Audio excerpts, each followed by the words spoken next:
데살로니가 전서를 쓰고 후서를 쓰는 그러한 기간이 약 한 4년에서 5년 정도의 텀이 있습니다. 전서를 쓸 때는 AD 한 48년경에 썼다라고 학자들이 이렇게 연구 결과를 얘기하는데, 이 후서는 한 53년경쯤에 이 후서를 썼다라고 이야기를 하고 있습니다. 이 4, 5년 동안에 데살로니가 교회의 성도들의 모습이 어떠하였는가라는 것을 오늘 성경 3절 말씀이 우리들에게 이렇게 증언하고 있습니다. 형제들아, 우리가 너희를 위하여 항상 하나님께 감사할지니 이것이 당연함은 너희의 믿음이 더욱 자라고 너희가 다 각기 서로 사랑함이 풍성함이기 때문이다. 이렇게 말씀하고 계십니다. 정말로 전서는 데살로니가에 복음을 전한 지 한 달도 안 돼서 박해 때문에 그 데살로니가를 떠날 수밖에 없었던 안타까운 마음을 가지고 떠났던 바울이 그 상황과 형편을 알고 싶어서 자기는 가고 싶은데 사단이 가로막아서 갈 수 없는 상황 속에서 디모데를 빨리 보내서 그 교회의 상황과 성도들의 모습을 좀 알아보고 빨리 나에게 알려달라 그랬더니 디모데가 가서 보고 와서 보고한 내용이 우리 바울 선생님 걱정하지 않아도 될 것 같습니다. 믿음 가운데 잘 생활해 나가고 있습니다. 믿음의 역사와 사랑의 수고와 소망의 인내 가운데 속에서 잘 지내고 있습니다.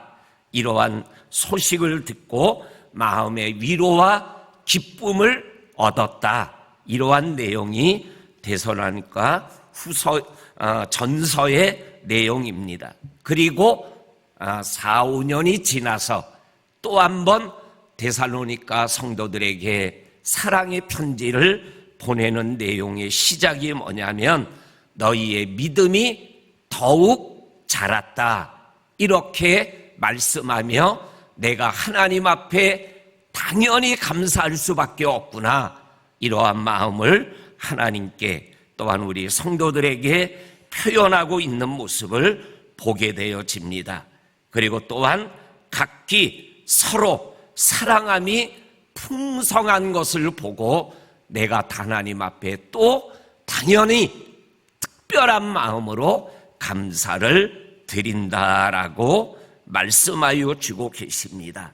오늘 이 사도 바울이 3, 4년이라는 시간이 흘렀지만 그 믿음이 자라고 사랑이 풍성해지는 것을 보고 하나님 앞에 감사, 찬양하는 이러한 아름다운 모습들, 우리들의 믿음의 삶에도 믿음의 성숙이, 그리고 믿음의 자람이, 그리고 사랑의 풍성함이 있을 때 하나님 앞에 감사가 넘쳐나게 된다라고 사도 바울의 신앙 고백을 통해서 우리들에게 말씀하여 주고 계십니다.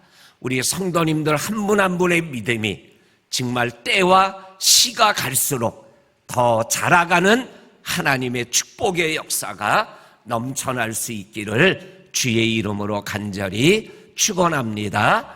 아멘. 그리고 더 나아가서 사랑의 풍성함을 어떻게 표현했냐면 다 각기 서로 사랑이 풍성했다.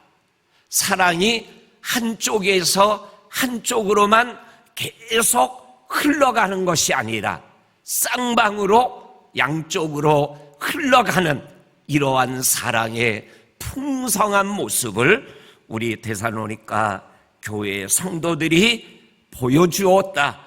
이러한 모습들도 우리 교회와 성도들에게 임하는 하나님의 축복이 되실 수 있기를 주의 이름으로 간절히 원합니다. 아멘. 그 다음에 오늘 4절과 5절에 있는 말씀에 보면 그러므로라는 말씀은 감사를 하나님께 당연히 하는데, 그리고 믿음의 성숙과 사랑의 풍성함, 그러한 것들을 포함하는 의미가 되겠죠. 그러므로 너희가 견디고 있는 모든 박해와 환난 중에 너희 인내와 믿음으로 말미암아 하나님의 여러 교회에서 우리가 친히 자랑하노라. 환난과 박해가 있는 중에서 인내와 믿음으로 박해와 환난을 견디어 나가는 모습이 바울에게는, 다른 성도들에게, 다른 교회 사람들에게는 봐라, 데살로니가 교회 성도들의 모습을 봐라, 환난이 있고 박해가 있는데 인내하고 믿음으로 견디며 이기고 있는 것, 이거를 자랑하고 있는 이 모습, 이것도 바울에게는 하나님에게 감사거리가 되고 있는 것을 우리들에게 보여주고 있습니다.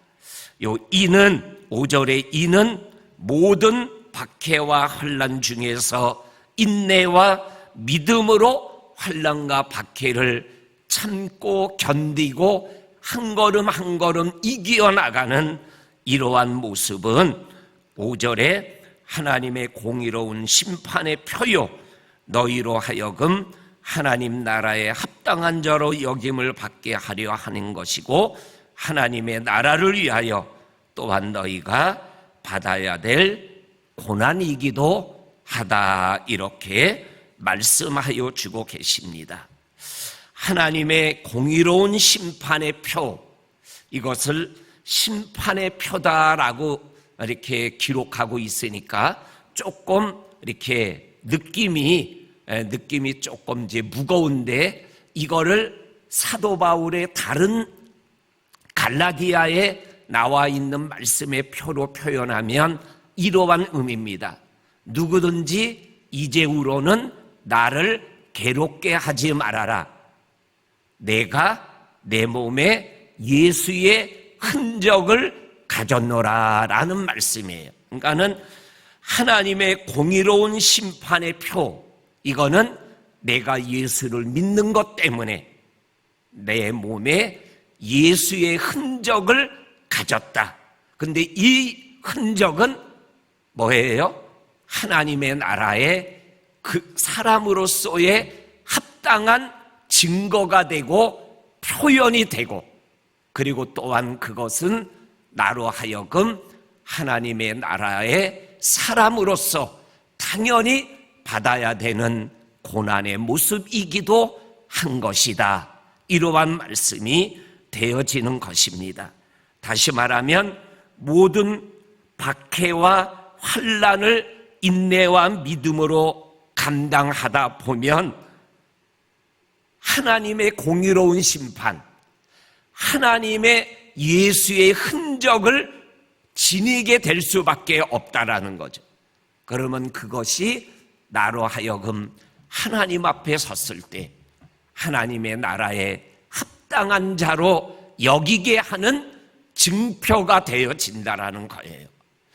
우리의 믿음의 길에서 내가 당하는 어려움을 믿음으로 인내하며 소망 중에 견디면 그것이 나로 하여금 천국의 기쁨과 천국의 소망과, 그리고 하나님 앞에 섰을 때 흠없고 점없는 자로 쓰게 하는 영적인 증표가 된다라는 것, 그것을 우리들이 기억하며 이 5절 말씀을 통해서 또 한 번 마음속으로 각오하고 결심하게 되는 게, 그래, 환난과 박해가 올지라도 내가 더 참고 견디고 믿음의 길을 걸어가면 그것이 나에게는 하나님의 나라에 합당한 자로 더 굳게 세워져 가게 되고, 그리고 하나님의 나라의 사람으로서 받아야 될 고난을 받고 있는 것이구나, 이렇게 생각하면 틀림이 없다라는 거예요. 이 말씀을 우리들이 기억하며 믿음의 길을 더욱더 자신 있게 걸어가는 저와 성도님들이 될 수 있기를 원합니다. 아멘. 그리고 또한 5절과 6절을 이어서 환난에 대한 말씀을 오늘 6절과 7절에서 9절까지 우리들에게 말씀합니다. 6절부터 9절까지의 핵심적인 단어는 하나님의 공의입니다. 하나님의 공의. 6절에 보면 너희로 환난을 받게 하는 자들에게는 환난으로 갚으시고, 7절에 환난을 받는 너희에게는 우리와 함께 안식으로 갚으시는 것이 하나님의 공의시니, 예수께서 자기의 능력의 천사들과 함께 하늘로부터 불꽃 가운데에 나타나실 때에, 이 말씀은 나를 핍박하는 자들에게 6절에서는 환난으로 갚아주시는 하나님, 그리고 환난 당하는 나에게 하나님께서 안식으로 갚아주시는 하나님, 이것이 바로 하나님의 공의다. 다시 말하면 환난 당하는 것이 환난 당하는 것으로 끝나는 것이 아니라, 이 환난을 당하는 것을 견디면 반드시 거기에 대한 상급이 있다라는 거예요. 그것을 오늘 성경이 말씀하는데, 그것을 한 단어로 표현한 게 안식한다, 이렇게 표현하고 있습니다. 이 안식을 표현하는 말씀이 바로 하나님의 공의, 그리고 예수께서 능력의 천사들과 함께 하늘로부터 불꽃 가운데 나타나실 때에, 라는, 불꽃 가운데 나타나시는 것은 재림의 때를 표현하는 말씀이거든요. 그러니까는 영원한 끝까지 하나님께서 안식을 책임져 주시겠다, 이렇게 말씀하여 주고 계십니다. 그러면서 8절에서 더 하나님의 공의를 강력하게 말씀합니다. 하나님을 모르는 자, 우리 주 예수의 복음을 복종하지 않는 자, 이 하나님을 모르는 자, 예수의 복음을 복종하지 않는 자는 누구냐면 바로 6절에 예수 믿는 사람들을 박해하고 환난 당하게 하는 자들을 얘기하는 거예요. 그러한 자들은 어떻다라는 거예요? 형벌을 내리시겠다. 5절에서는 6절에서는 환난으로 형벌을 내리신다 그랬는데, 8절에서는 또 한 번 형벌을 얘기하시는데, 9절에서 그 형벌이 어떠한 형벌이냐면 영원한 멸망의 형벌을 받으리라, 이렇게 말씀하고 계셔요. 우리는 환난과 박해를 받는 것을 인내하고 믿음으로 참으면 하나님의 공의로 인하여 안식과 함께 끝까지 하나님이 지켜주시는 영원한 하나님의 나라에 합당한 자로 하나님이 우리를 세워주시고 붙잡아 주시는데, 우리를 박해하는 자들은 영원한 형벌, 지옥의 멸망을 받게 되어진다라고 말씀하여 주고 계십니다. 그리고 마지막 오늘 10절에서 12절까지에 있는 말씀을 보게 되면 모든 박해와 핍박을 인내와 믿음으로 감당하여 예수의 흔적을 가진 자의 길을 걸어가는 사람들에게 안식을 허락하여 주시고 하나님의 나라에 합당한 합당한 자로 인정하여 주실 뿐만 아니라 오늘 10절 말씀입니다. 그날은 뭐예요? 재림의 날에 예수께서 강림하사 그의 성도들에게 영광을 받으시고, 다시 말하면 우리를 통해서 하나님과 예수님이 영광받는 그러한 일들이 일어난다라고 말씀합니다. 12절에서도 또 말씀합니다. 하나님과 주 예수 그리스도의 은혜대로 우리 주 예수의 이름이 너희 가운데서 영광을 받으시고, 우리를 통해서 아무것도 할 수 없어서 인내와 믿음만 가지고 환난과 박해를 받는 그것이 하나님에게 영광이 되게 하시는 이러한 축복을 우리들에게 허락하여 주신다라는 겁니다. 그리고 마지막으로 오늘 12절 끝부분에 보면 예수의 이름으로 너희 가운데서 예수께서 영광을 받으실 뿐만 아니라 너희도 예수 안에서 영광을 받게 하려 함이니라. 모든 환난과 박해 가운데 인내와 믿음으로 견디고 이겨나가면 안식에 들어가고, 더 나아가서 하나님의 나라에 합당한 자로 인정함을 받고 하나님께 영광을 돌리는 자가 될 뿐만 아니라 하나님의 영광을 나도 누리는 자가 되어진다, 이렇게 말씀하여 주고 계십니다.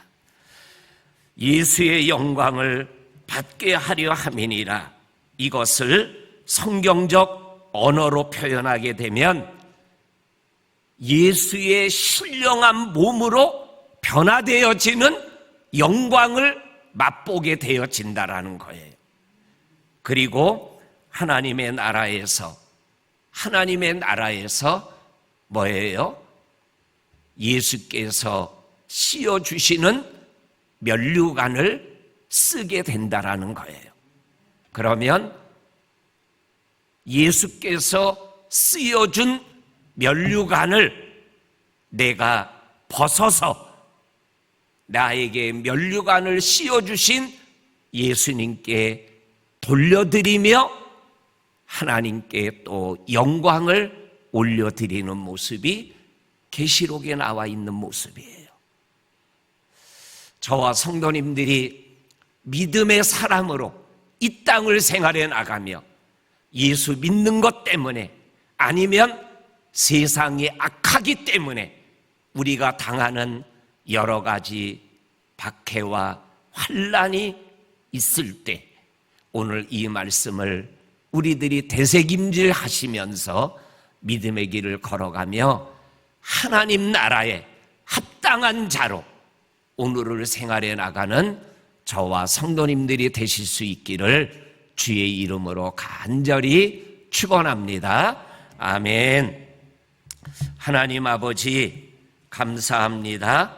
오늘도 데살로니가 후서에 있는 말씀을 우리가 함께 묵상하며 예수의 흔적을 가진 사도 바울이 정말로 크게 외치기를 이제후로는 누구든지 나를 괴롭게 하지 말아라 외쳤던 것처럼, 나도 하나님 이 땅에서 어떨 때는 예수 믿는 것 때문에 박해를, 어떨 때는 세상이 악하여 환난을 당할 때 인내하며 믿음으로 승리하고 성리하여 하나님이 주시는 안식과 그리고 하나님의 나라에 합당한 자로 인정받으며 이 땅을 살아가며 하나님께 영광 올려드리는 저와 성도님들이 다 되게 하여 주옵소서.